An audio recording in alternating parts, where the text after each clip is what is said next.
قل إن كنتم تحبون الله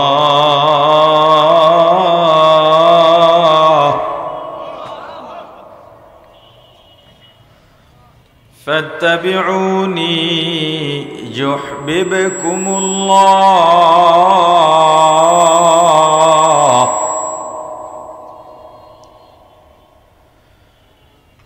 ويغفر لكم ذنوبكم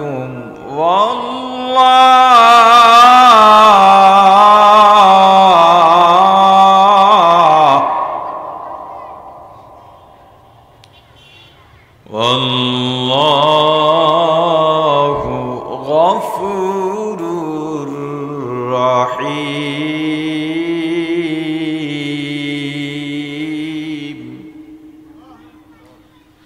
محمد عربی ہے و نبی رست پیشوا محمد عربی ہے و نبی رست پیشوا علم ہوا اس کی پیدائش سے اجالا علم ہوا اس کی پیدائش سے اجالا شفیع الامم ہمارا نبی روز قیامت شفیع الامم ہمارا نبی روز قیامت شفاعت کرے گا اللہ کے پاس گنہگار امت شفاعت کرے گا اللہ کے پاس گنہگار امت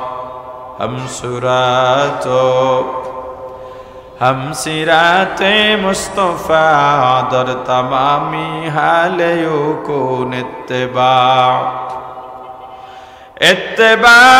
سنت خیر البشر گیر لازم تابویابی اے پیسار اللہ আমার রাসূলকে জানায় দিলেন হাবিব আমার আমি আল্লাহ জান্নাত বানাইছি মানুষের জন্য ওই জান্নাত যদি তারা পাইতে চায় তাদেরকে জানায় দেন আমার পক্ষ থেকে আপনি তাদেরকে জানায় দেন আমার রাসূল আল্লাহর পক্ষ থেকে আমাদেরকে বলেন রাসূলের পরে যারা দুনিয়ায় আসছেন সবার জন্য আমার রাসূল বলেন ইন কুনতুম তুহিব্বুনাল্লাহ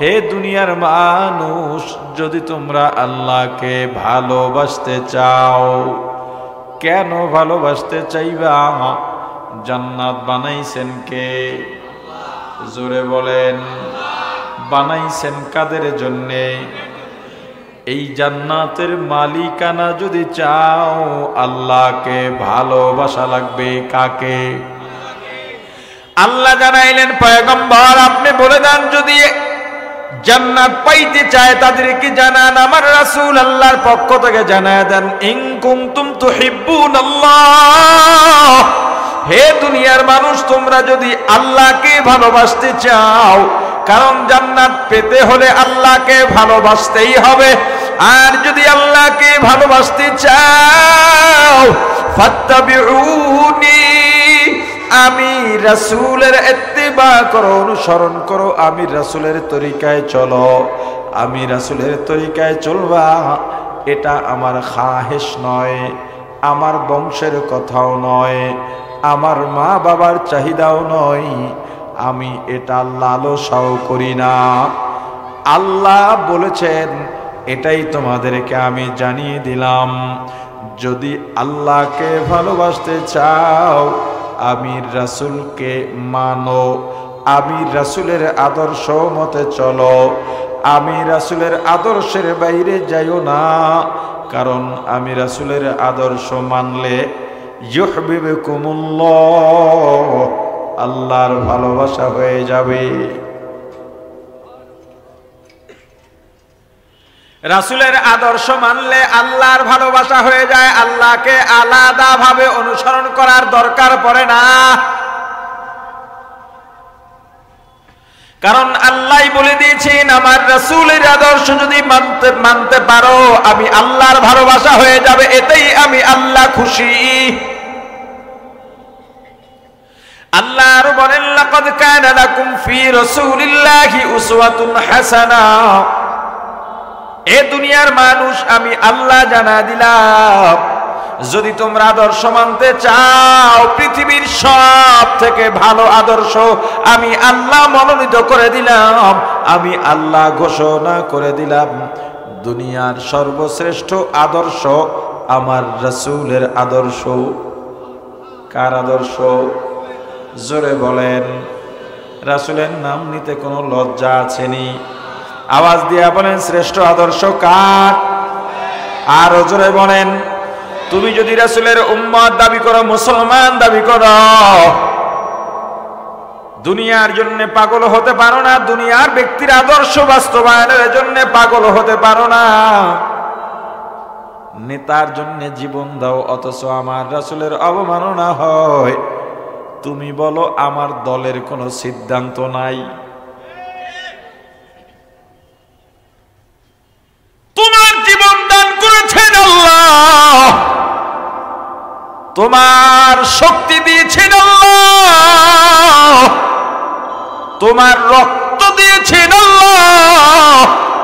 এই যে শরীরের মধ্যে রক্ত প্রবাহিত হয়, আল্লাহ যদি একবার বলে দেন আর রক্ত চলাচল করবি না, শরীরের রক্ত জমাট হয়ে যাবে, এক সেকেন্ডের জন্য তুমি আর নিঃশ্বাস নিতে পারবা না। এ দুনিয়ার মানুষ কার জন্য পাগল হইছ? কোন নেশায় তুমি পড়লা? দুনিয়ার নেতার পিছে ঘোরো? আরে এটা তো পরকাল দূরের কথা, দুনিয়ায় বিপদে পড়লে কর্মী রেখে নেতা পালায়, তারপর পরকালে মান তাশাব্বাহা বিকওমিন ফাহুয়া মিনহুম, মাইলে মুমিন সোয়ে মুমিন মিশাওয়াদ, মাইলে কাফের সোয়ে কাফের মিশাওয়াদ। এক জমানা সোহবতে বা আউলিয়া, বেহতার আজ সদ সালে তো আত বেরিয়া, সোহবতে সালেহ তোরা সালেহ কুনাদ, সোহবতে তলে তোরা তো ওলেহ কুনাদ। আল জিনসু ইয়ামিলু ইলাল জিনস, যেই জাতি সেই জাতির দিকে ধাবিত হয়। মুমিন তো মুমিনের দলের বাইরে থাকতে পারে না। এ প্রাণের ভাই, আল্লাহ যদি একবার বলে দেন হে বাতাস আর বইবি না, বাতাস বওয়া যদি বন্ধ হয়ে যায়, এক সেকেন্ড পৃথিবীর কোন মানুষের শক্তি নাই, এক সেকেন্ড বাতাস না থাকলে বেঁচে থাকবে, সাথে সাথে মারা যাবে। আল্লাহ যদি পৃথিবীর থেকে সূর্যটা এক সেকেন্ডের জন্য ডুবায় দেন, বলবেন আমাদের দেশে তো সূর্য ডুবে গেছে। না না, পৃথিবীতে একসঙ্গে কোথাও একসঙ্গে সূর্য ডুবে যায় না, সূর্য থাকে, দিন থাকেই থাকে। পৃথিবীর থেকে দিনও হারায় না, রাতও হারায় না, দিন থাকে। পৃথিবী মিলায়া গড়ে দিন থাকে। এখন আমাদের এখানে রাত, আমেরিকায় ঠিক এই টাইমের দিন। আল্লাহ যদি একবার রৌদ্রকে বন্ধ করে দেন, সূর্যের আলো বন্ধ করে দেন, মানুষ বাঁচবে না, এমনকি একটা প্রাণীও বাঁচবে না। কৃষকরা বলে, কৃষিবিদরা বলে, গাছ লাগাইবা রোদ যেন লাগে। এত ময়লা আমরা করি, এত জীবাণু আমাদের ভিতরে। একটু যদি কাজ করে 1 ঘন্টা বাইরে কাজ করার পর বাসায় গিয়া সামান্য ভিজা টিস্যু দিয়া চেহারায় মুছবেন, দেখবেন ময়লার অভাব নাই। এত ময়লা ত্যাগ করে আমরা, শুধু আমাদের নয় প্রাণীর কত ময়লা। এক জায়গায় যদি 2 দিন কোনো ময়লা থাকে, মানুষ গন্ধে বসতে পারে না। অথচ আল্লাহ পৃথিবীর মানুষের এত এত ময়লা, এত এত কেমিক্যাল সব ভস্ম করে দেন মাত্র সূর্যের আলোর তাপ দিয়া। কই যায় এত ময়লা? কোথায় যায়? সাগরকে দিয়ে আল্লাহ সব খাইয়া ফেলান। বান্দার প্রতি এত মায়া আল্লাহর, আর তুমি সেই আল্লাহরে রাইখা কুফরের পিছনে দৌড়াও, শিরকের পিছনে দৌড়াও, আবার বাহাদুরি করো, মনে করো এটাই তোমার জিন্দেগি, এই দুনিয়াই তোমার সব। কখনো নয়, এটা হতেই পারে না। যেদিন মারা যাইবা কে রাখবে তোমাকে ধরে? কেউ রাখবে না। আল্লাহ বলেন, বান্দা যদি জান্নাত পাইতে চাও, জান্নাত তোমার বাপে বানায় নাই, আমি আল্লাহ বানাইছি। জান্নাতকে বানাইছেন আমি আল্লাহর বানানো। জান্নাতের মালিক যদি হতে চাও, আমি আল্লাহ কি বলি শোনো। আমার রাসূলকে ভালোবাসো, কারণ রাসূলের আদর্শ পৃথিবীর শ্রেষ্ঠ আদর্শ। ঘোষণাকার, আরো জোরে বলেন ঘোষণাকার। আল্লাহর রাসূলের আদর্শের বাইরে কেন যাও? বাজারে মাছ কিনতে যাও, ভালোটা কেন না পচাটা? কথা কয় না? সবজি ভালোটা না মন্দটা? জোরে। কাপড় বানাইতে যায়, এখন শীতের পোশাক কিনতে যায়, গিয়েই বলে ভালো একটা পোশাক চাই। কথা কয় না? হ্যাঁ, সব ভালো ভালো চাও, তাহলে আদর্শ যেইটা ভালো সেটা তোমার মাঝে নাই কেন? আরে মুসলমান তো পরের কথা, তুমি মানুষটা কেমন মানুষ সেটা বলো। তুমি মানুষটা কেমন মানুষ? আরে নিজের খাইয়া কষ্ট করে ইসলামের জন্য মরলে তো বীর, নিজের খাইয়া অন্যের আদর্শ, ব্যক্তি আদর্শ, ব্যক্তির জন্য জীবন দেওয়া, এর চেয়ে বড় বোকামি পৃথিবীতে দ্বিতীয়টা হতে পারে না। নিজের খাইতেছি, নিজের চলতেছি, নিজের চাকরি না থাকলে ঘরের চাউল হয় না, নিজে কাজ না করলে ঘরের চুলায় আগুন জ্বলে না, আমার কামাই দিয়া। এরপরে আমি কুফরি, শিরিকি, বিদআতি যত অন্যায় আছে সবগুলার পেছনে দৌড়চ্ছি। মুসলমান তো দূরের কথা, বিবেকবান হই কি করে? বিবেকবানরা তো এটা করতে পারে না। অথচ আল্লাহ ঘোষণা দিচ্ছেন শ্রেষ্ঠ আদর্শ আমার রাসূলের। কার শ্রেষ্ঠ আদর্শ? কার? এখন যদি আপনাকে বলা হয় রাসূলের আদর্শ মানেন, এই যে রমজান মাসে সারা দেশে মিছিল হয়, এরপরে মানববন্ধন হয়, আলোচনা হয় যে দিনের বেলা হোটেল রেস্তোরাঁ বন্ধ থাকবে রমজানের পবিত্রতা রক্ষা করার জন্যে। আলহামদুলিল্লাহ আমাদের আলিপুরে আমল হয়, কিন্তু 2-4 জায়গায় আপনি গিয়ে বলবেন ভাই দিনে দোকানটা বন্ধ রাখো, দেখবেন কি বলে, আমার চাউল কি আপনি কিনে দেবেন? এমন নাফরমান আছে না নাই? আরে কথা কয় না, আছে না নাই? তখন আপনার কি বলা উচিত? বেটা আমি তোমার চাউল কেন কিনে দেব? তুমি মুসলমান, দিনের বেলা হোটেল রেস্তোরাঁ বন্ধ রাখা যে তোমার দায়িত্ব, এটা যে তুমি ভুলে গেছিলা। আমি কি কথা কয় না? এটা বলা উচিত না? যদি আল্লাহর জান্নাত পাইতে চাও, জান্নাতের মালিক হতে চাও, আল্লাহকে ভালোবাসা লাগবে। কিভাবে ভালোবাসা হবে? আমার রাসূলের মাধ্যমে আল্লাহ জানায়া দিছেন, যদি রাসূলের আদর্শ মানো তবেই আল্লাহর ভালোবাসা হয়ে যাবে।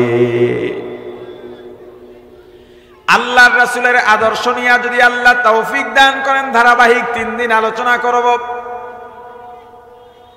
মুসলমান কতটা কপাল পোড়া। মুসলমানের তো অভাব নাই, জুমার মসজিদে জায়গা হয় না, ঈদগায় জায়গা হয় না, অথচ মুসলমান রাসূলের আদর্শ, রাসূলের সিরাত তো জানেই না, রাসূলের আদর্শ জানেই না। যদি বলি 10 জন সাহাবীর নাম বলেন, মুসলমান 10 জন সাহাবীর নাম বলতে পারে না। এমনকি যদি বলি আমার রাসূলের নাম সুন্দর করে বলেন, কিছু ডেজিগনেশন দিয়া বলেন, বলতে পারে না। কিন্তু নেতার নামে দেখবেন ডেজিগনেশন চান যত আছে আরো বাড়াইয়া বাড়াইয়া দিয়া দিয়া কেমনি পইডাইয়া নেতার নাম কয়।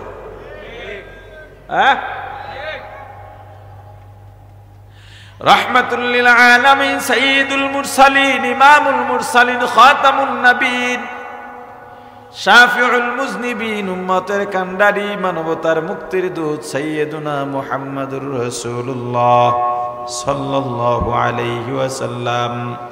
আমার রাসূলের নাম মুহাম্মাদুর রাসূলুল্লাহ সাল্লাল্লাহু আলাইহি ওয়াসাল্লাম। পড়েন সবাই, মুহাম্মাদুর রাসূলুল্লাহ সাল্লাল্লাহু আলাইহি ওয়াসাল্লাম। পড়েন না কেন? মুহাম্মাদুর রাসূলুল্লাহ সাল্লাল্লাহু আলাইহি ওয়াসাল্লাম। শুধু সাল্লাল্লাহু বলতে পড়ি নাই, মুহাম্মদ থেকে সবাই বলেন মুহাম্মাদুর রাসূলুল্লাহ সাল্লাল্লাহু আলাইহি ওয়াসাল্লাম। আবার বলেন মুহাম্মাদুর রাসূলুল্লাহ সাল্লাল্লাহু আলাইহি ওয়াসাল্লাম। দেখেন মনে মজা লাগেনি? অন্তরে মজা লাগেনি? রাসূলের নাম নিতেও মজা আছে, রাসূলের নাম অন্তরে নাই। রাসূলের জীবনী সম্পর্কে জানি না, রাসূলের জিন্দেগি সম্পর্কে জানা নাই, রাসূলের আদর্শ সম্পর্কে জানা নাই। রাসূলের আদর্শ যে জানা ফরজ, এটাই তো মুসলমান জানে না। অথচ আবার কিয়ামতের ময়দানে রাসূলের সুপারিশেরও আশা করতেছেন।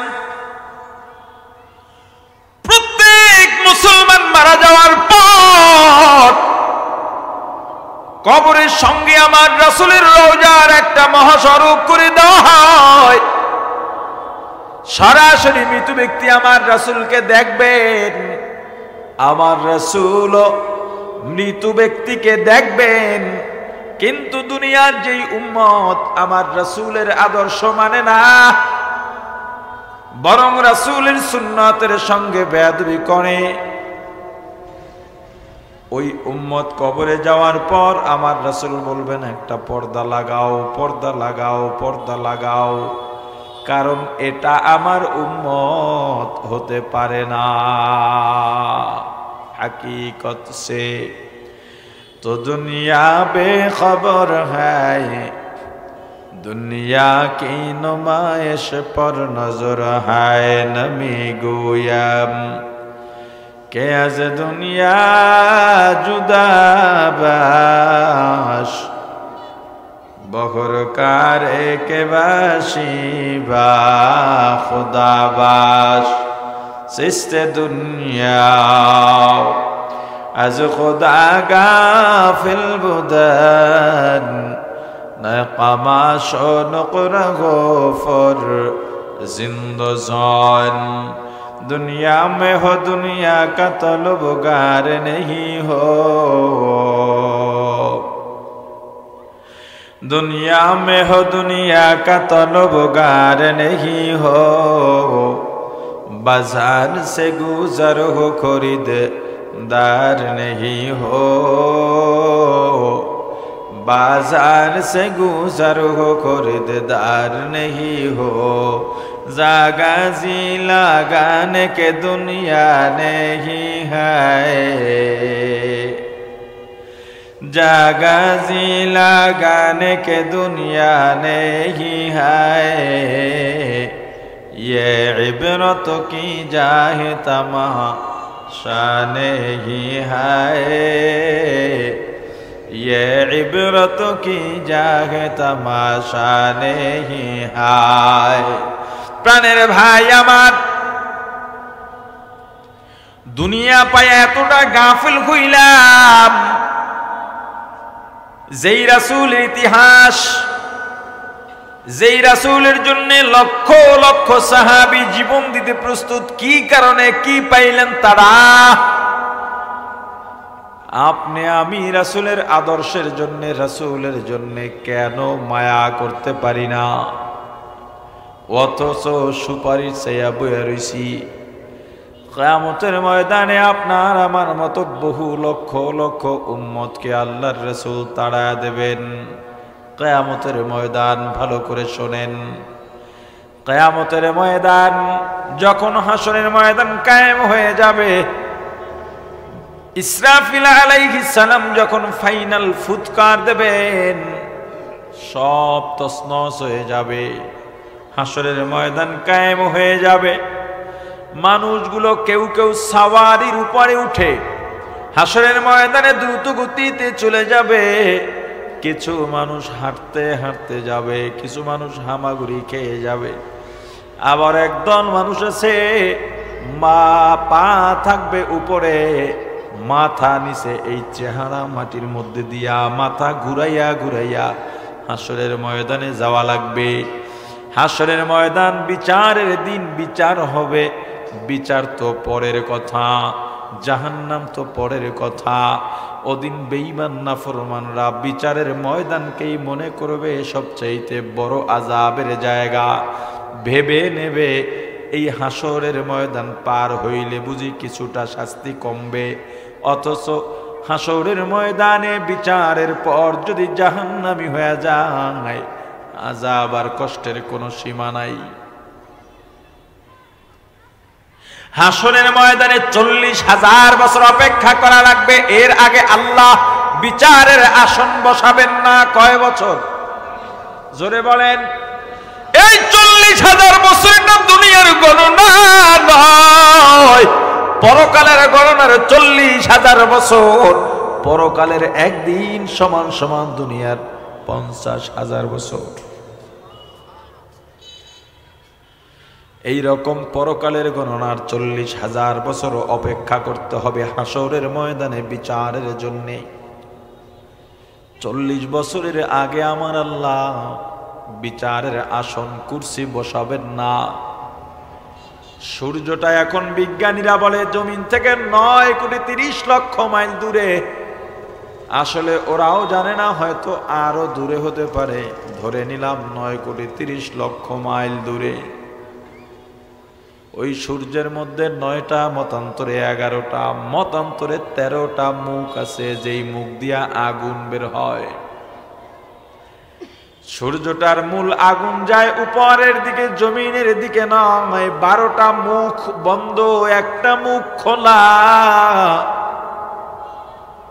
এই একটা মুখ দিয়া যে আগুন বের হয় তাও যায় উপরের দিকে, জমিনের দিকে নয়। এরপরেও চৈত্র মাসের রৌদ্র, ভাদ্র মাসের রৌদ্র মানুষ সইতে পারে না। কত মানুষ গরমে স্ট্রোক করে মারা যায়। আর কিয়ামতের ময়দানে আমার রাসূল জানায়া দিয়েছেন 1 মাইল উপরে চলে আসবে। সূর্যটা উল্টা ভাবে নয়, আমাদের দিকে মুখ করে থাকবে, হাসরবাসীর দিকে মুখ করে থাকবে। 12টা মুখ বন্ধ নয়, একটা মুখ খোলা নয়, সবগুলো খোলা থাকবে। আল্লাহ আরো বলে দিবেন, ওরে সূর্য, তোর ভেতরে যত তাপ আছে সব তাপগুলো ছেড়ে দে। সূর্য রাগান্বিত হয়ে যাবে আল্লাহর হুকুম পাওয়ার পর। সব মুখ থেকে আগুন মারবে, এত বেশি উত্তপ্ত হবে, এত বেশি গরম,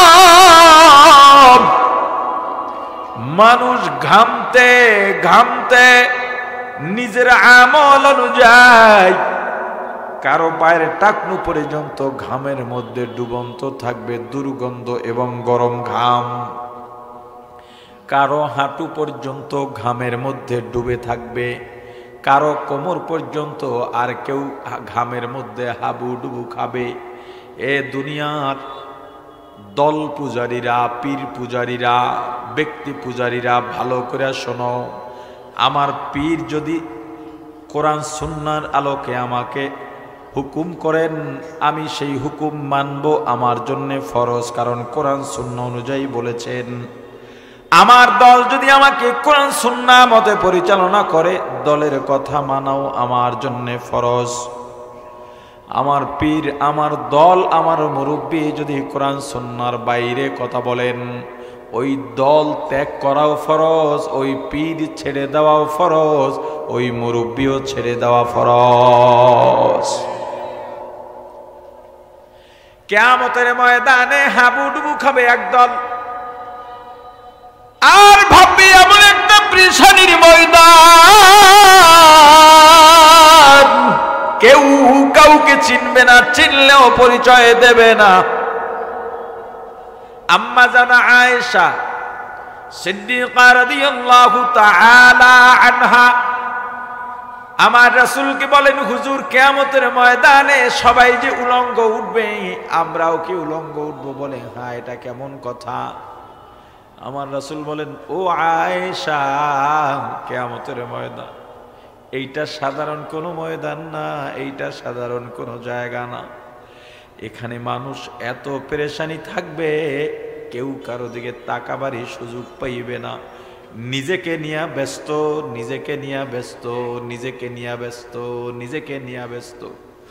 পাগল হয়ে যাবে যেই মা এত আদর করে সন্তানকে, যেই মা নিজে না খেয়ে সন্তানকে খাওয়ায়, যেই মা সন্তান বাড়ি ফেরার আগে ঘুমায় না, যেই মা সন্তান দূরে থাকলে রাত জেগে জেগে দোয়া করেন, নামাজ আদায় করে করে সন্তানের কল্যাণের দোয়া করেন।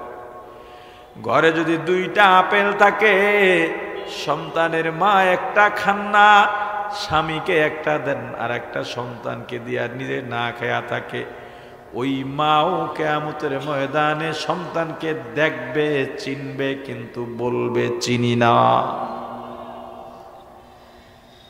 يوم يفر المرء من أخيه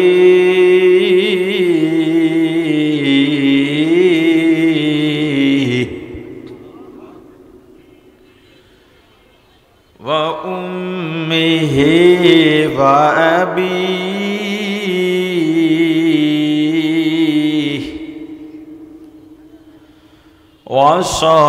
وصاحبته وبنيه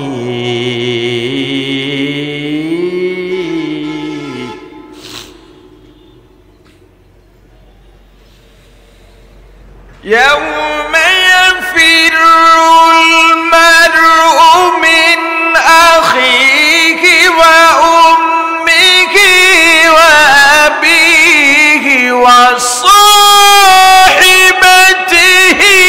وبنيه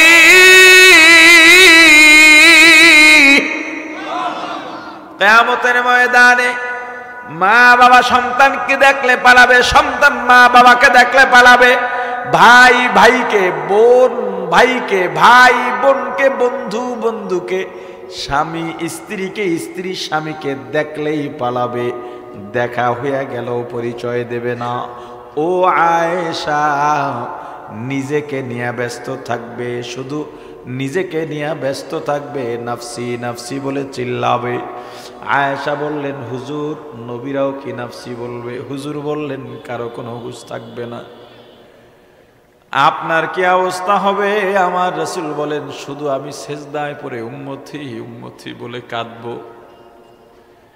ওরে ভাই আমার, 40 বছর পর্যন্ত অপেক্ষা করবে ঘামের মধ্যে, নবীদের কাছে যাবে, আমাকে একটু আপনি দেখেন, বলবে, আরে ভাই যাও, আমি আমাকে নিয়ে ব্যস্ত।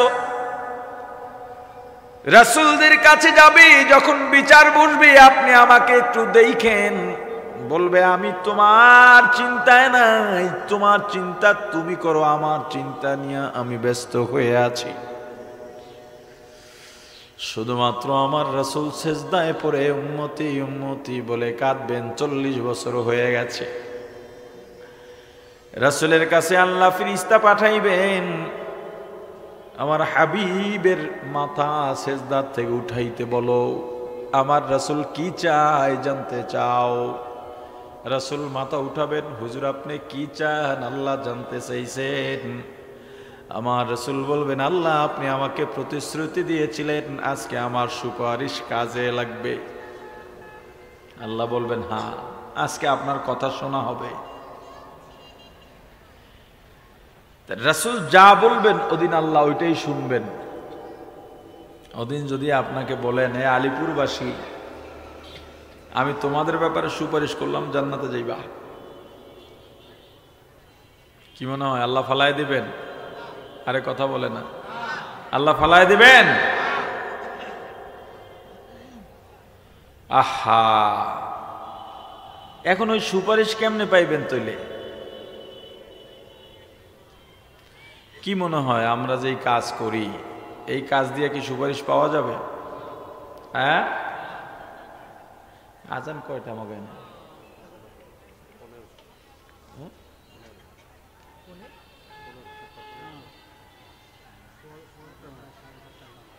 আচ্ছা, ঠিক আছে। আমার রাসূল মাথা উঠে বলবেন, আল্লাহ, আমার উম্মতেরা কষ্ট পাইতেছে 40,000 বছর, আপনি বিচার কার্যটা শুরু করেন। আল্লাহ বলবেন, আপনার সুপারিশ মানা হলো। এরপরে একদল ফিরিস্তা পাঠাবেন আল্লাহ কুরসি নিয়া, ভাগ হয়ে ফিরিস্তারা দাঁড়িয়ে যাবে। বিচার প্রার্থীরা পাগল হয়ে আছে। আল্লাহ সিংহাসনে আসবেন। প্রথমে একটা মেঘের মতো আসবে, ফিরিস্তারা এলান করে দেবে, বিচার কার্য শুরু হবে। পিন পতন, নীরবতা, কোনো শব্দ হবে না, আওয়াজ হবে না। আজকে মিথ্যা বলার দিন নয়, আজকে চাপাবাজির দিন নয়, আজ যার যার আমল দেখতে পাওয়ার দিন, আজ ফলাফল ভোগ করার দিন। যার ফল যেমন হবে, যার কাজ যেমন, তার ফলও তেমন হবে। হাসরের ময়দান থরথর করে কাঁপবে। আল্লাহ সিংহাসনে বসবেন, সামনে একটা মিজান দাঁড় করাবেন, পাল্লা। এখানে মাপা হবে নেক আর গুনাহ। এক একটা পাল্লা একটা দুনিয়ার সমান হবে। এই পাল্লায় আপনার আমার নেক দেওয়া হবে এক পাল্লায়, আর এক পাল্লায় গুনাহ দেওয়া হবে। মাপা শুরু হবে। মিজানের পাল্লায় নেক আর গুনাহ উঠে গেছে। আল্লাহর যদি কোন বান্দার আমলের চেষ্টা তাকওয়া ইখলাসের প্রতি দয়া, তার নেকের পাল্লা আল্লাহ ভারী করে দেবেন। নিজের আমল দিয়া জান্নাত পাওয়া যাবে না, ভালো করে মনে রাখবেন। তবে আমল ছাড়াও আল্লাহর দয়া পাওয়া যাবে না, আল্লাহর দয়া দিয়া মাপ পাওয়া লাগবে। আল্লাহর দয়া যদি পাইতে চাই, আল্লাহর কথার বাইরে যাওয়া যাবে না। এই যে আল্লাহর বিধান মতো চলবো, এর মাঝেও অনেক গুনাহ হয়ে যায়, অনেক ভুল হয়ে যায়। আমার চেষ্টার কারণে আল্লাহ দয়া করবেন। আর যদি চেষ্টা না থাকে, দয়াও পাওয়া যাবে না। মিজানের পাল্লায় আল্লাহ দেখবেন একজনের নেক একটু কম আছে। কিয়ামতের ময়দান আল্লাহর কয়েকটা রূপ হবে, কখনো রহমান রহিম, কখনো গাফফার, কখনো ছাত্তার, কখনো গাফফার, কখনো কহার। আল্লাহর কাছে সব সময় দোয়া করেন, আল্লাহ যেন কহার রূপের সামনে না পড়ি। যদি কহার রূপের সামনে পড়ে যাই, ওয়া মান ইয়ামাল মিসকালা যাররাতিন শাররান ইয়ারা, এক যারা যদি গুনাও থাকে, জাহান্নাম ছাড়া উপায় হবে না। কিসের নেশায় সব ভুলে রইলা? একবার কি মাথায় ঢুকাইছো কোথায় ছিলাম, কোথায় এলাম, কি করতেছি? নাম নিশানা নাহি ছিল,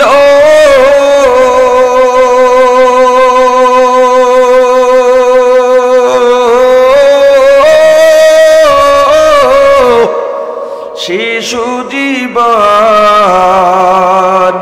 কে বাদিল,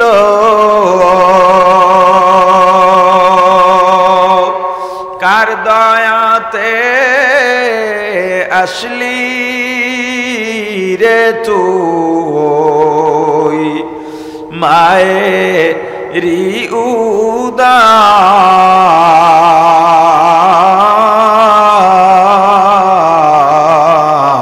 উদার না মানলি ফরমান রে তুই না মানলি কুরআন শিশু ছিলি জাওয়ান হইলি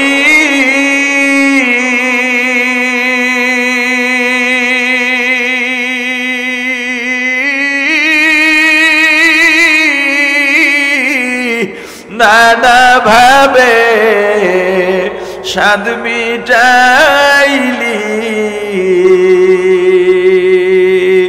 আল্লাহ রাসূল ভুলে রইলি আসিয়া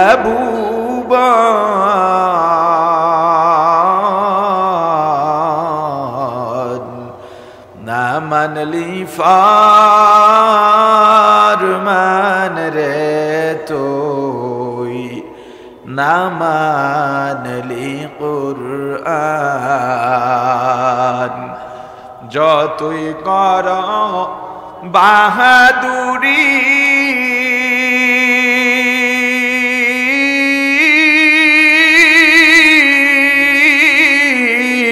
এই দুনিয়া নয় তোর বাড়ি যেতে হবে সবই ছাড়ি কবর